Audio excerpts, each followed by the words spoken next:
Ahora sí, empezamos con la primera unidad de este curso de análisis, donde vamos a estar trabajando con funciones, ¿sí? En esta primera unidad, básicamente vamos a estar viendo un montón de funciones, que son las funciones más básicas que te puedas imaginar. Por ejemplo, funciones lineales, funciones cuadráticas, trigonométricas, exponenciales, logarítmicas, ¿sí? Esas son las funciones básicas que tenemos que conocer, que tenemos que saber cómo se comportan, tenemos que conocer sus gráficos.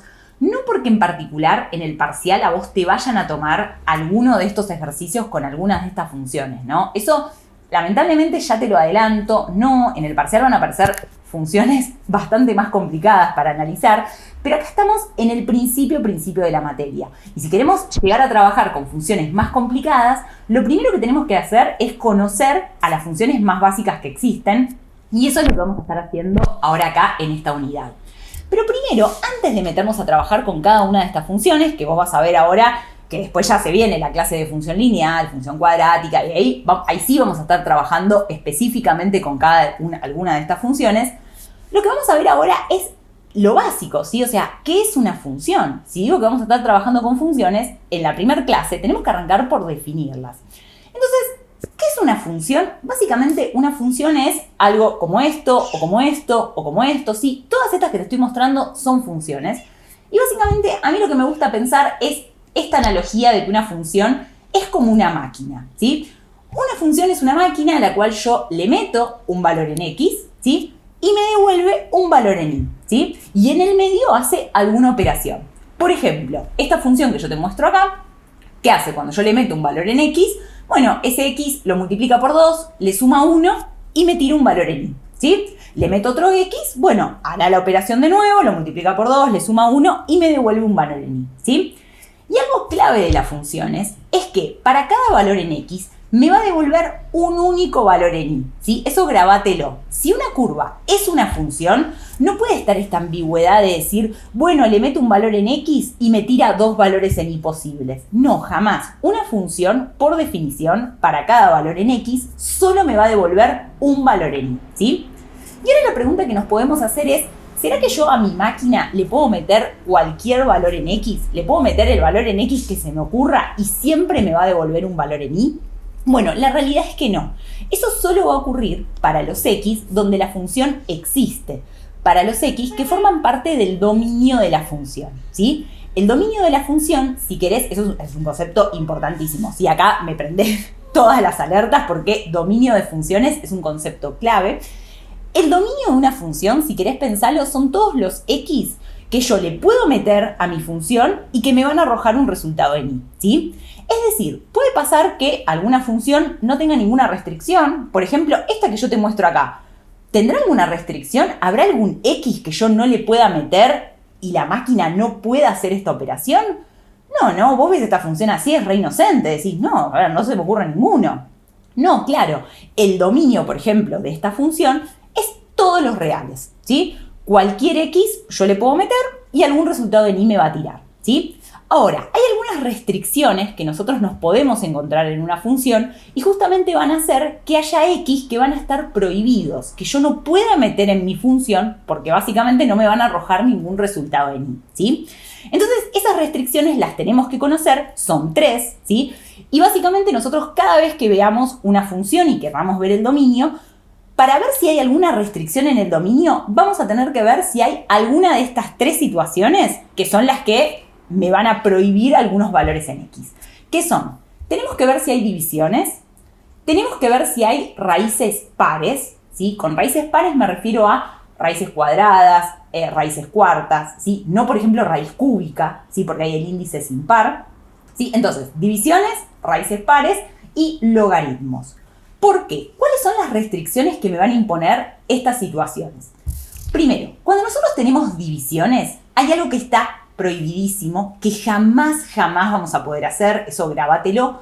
Nosotros jamás en matemática podemos dividir por 0, ¿sí? Entonces, si yo veo una división, le vamos a tener que pedir al denominador que sea distinto de 0.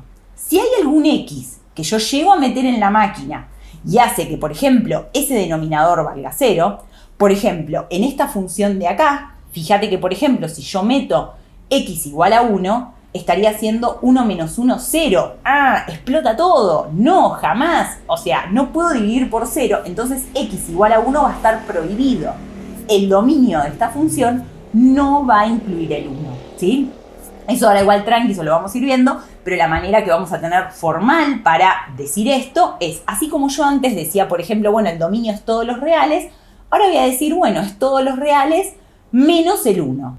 Otra restricción, raíces. Cuando yo veo una raíz, sí o sí le voy a tener que pedir a lo de adentro de la raíz que no sea negativo, ¿sí? Lo de adentro de la raíz par, tipo raíz cuadrada, raíz cuarta, lo de adentro de la raíz puede ser 0, puede ser positivo, pero jamás puede ser negativo. Entonces, le vamos a tener que pedir a lo de adentro de la raíz que sea mayor o igual a 0, ¿sí? Es igual tranqui que ahora, más adelante vamos a hacer ejercicios con eso, todo, pero yo ya para que te vayas haciendo la idea de qué es lo que le vamos a pedir en cada situación para definir el dominio de una función, ¿sí? Entonces, divisiones, no puedo dividir por 0. Raíces pares, lo de adentro tiene que ser mayor o igual a 0. ¿Sí? ¿Y qué va a pasar con los logaritmos?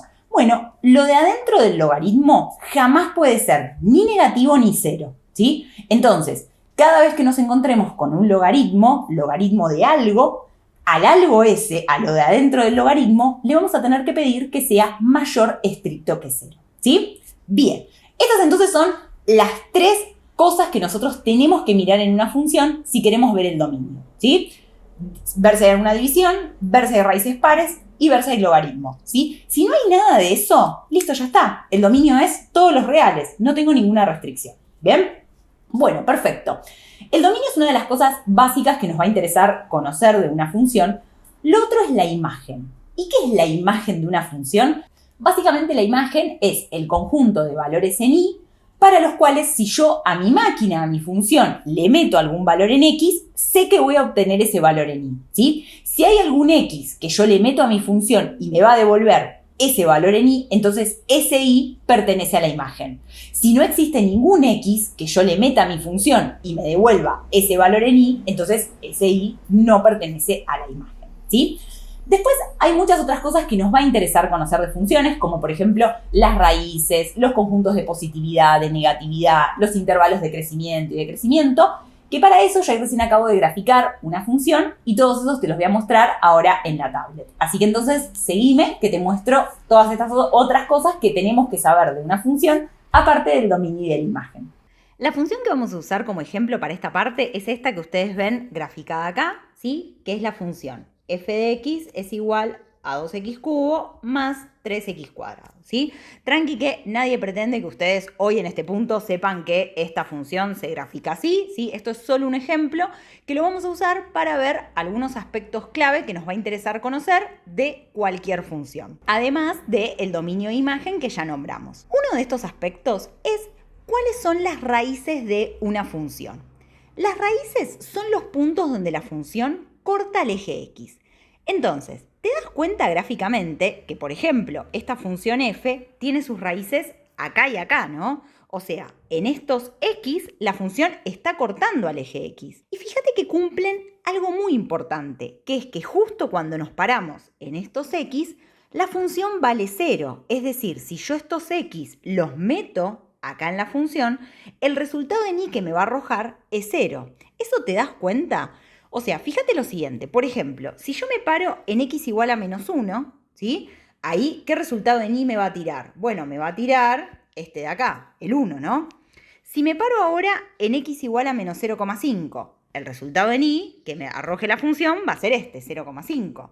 Entonces, ¿lo ves? Si yo me paro acá en x igual a 0, o me paro acá en x igual a menos 1,5, el resultado que yo debería obtener en y es el que estoy viendo acá, es justamente 0. Con lo cual, me gustaría que ya te vayas quedando con este concepto dando vueltas en la cabeza, que cuando nosotros querramos encontrar las raíces de una función, es decir, querramos saber dónde esta función corta el eje x, vamos a tener que pedir que estos x cumplan que el resultado en y, que me arroje la función, sea 0, ¿no? Es decir, vamos a tener que igualar la función a 0. ¿Te das cuenta por qué? Porque yo estoy buscando los x que si yo los meto en la máquina, lo que me arroja en y es 0, ¿sí? Esto lo vamos a hacer para un montón de funciones. Tranqui que esto es recién la primera clase de funciones, pero me gustaría que ya te vayas quedando con esta idea en la cabeza. Además de las raíces, algo que también nos interesaría conocer de una función son los conjuntos de positividad y conjunto de negatividad, ¿sí? ¿Qué son estos? Bueno, el conjunto de positividad es el conjunto de valores en x para los cuales la función toma valores que sean mayores que 0, es decir, son los x para los cuales el valor en y que yo obtengo es mayor que 0. Y por el contrario, el conjunto de negatividad, ¿sí? Al revés, van a ser aquellos valores en x para los cuales la función me arroja un valor en y que es menor que 0. Gráficamente, ¿te das cuenta dónde están los conjuntos de positividad y de negatividad?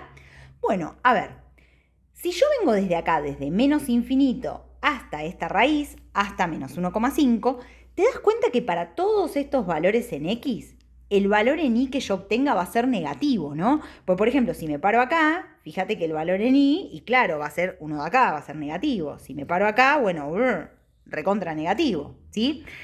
Fíjate que la función en todo este pedazo está acá, ¿no? Está por debajo del eje x, o sea, me está arrojando valores en y que son menores a 0. Por lo tanto, el conjunto de negatividad de esta función va a ser el conjunto que va de menos infinito a menos 1,5, sin incluir el menos 1,5 porque ahí la función vale justo 0. Eso lo vamos a escribir así, vamos a poner que el conjunto de negatividad va de menos infinito a menos 1,5 y acá le vamos a poner un paréntesis. ¿Por qué? Porque cuando ponemos paréntesis estamos aclarando que el menos 1,5 no está incluido, ¿sí? ¿Por qué? Porque el menos 1,5 es una raíz. Ahí la función no vale menos que 0, va y vale exactamente 0. ¿Y cuál va a ser entonces el conjunto de positividad de esta función? Bueno, fíjate que aquellos valores en x para los cuales esta función toma valores en y mayores a 0 son todos estos de acá, ¿sí? Fíjate que acá la función está siempre por arriba, o sea, yo me paro en cualquiera de estos x, ¿sí? Y los valores en y que obtengo son todos mayores a 0, ¿no? Entonces, este intervalo de acá seguro que va a formar parte del conjunto de positividad, ¿sí? Que es, ahí está, este intervalo lo vamos a escribir como del menos 1,5 al 0, ¿sí? Sin incluir ninguno de los dos. ¿Por qué? Porque estos son raíces. Pero ojo, también tenemos otro conjunto de x, ¿no? Donde nuestra función vale más que 0, que son todos estos de acá. Fíjate después que del 0 a más infinito, nuestra función también toma valores en y que son mayores a 0, ¿sí? En todos estos la función va a ser recontra positiva. Entonces, ¿cómo vamos a agregar ese pedacito al conjunto de positividad? Bueno, a este conjunto vamos a poner que lo unimos, o sea, unión, con este otro de acá, con el que va de 0 a más infinito, ¿sí? Fíjate que el 0 no está incluido, ¿sí? Porque te recuerdo, el 0 es una raíz. En todos estos x, nuestra función toma valores en y que son mayores a 0 y por eso forman el conjunto de positividad. Y por último, algo que nos va a interesar también conocer muchas veces acerca de una función son los intervalos en los cuales la función crece, donde decrece y donde alcanza sus máximos y mínimos locales, ¿sí? Yo ahí algo te iba marcando porque uno intuitivamente viendo el gráfico algo se imagina de dónde la función es que está creciendo, dónde está decreciendo y cuáles son máximos y mínimos. Fíjate lo siguiente, ¿te das cuenta que en todo este pedacito de acá, ¿sí? Nuestra función, a medida que yo me voy hacia valores más grandes en x, mi función cada vez me tira valores en y más grandes, ¿no? Y lo mismo pasa acá, ¿sí? A medida que yo me voy hacia valores más grandes en x, ¿sí? Por ejemplo, me paro acá y el valor en y que me arroja es este de acá.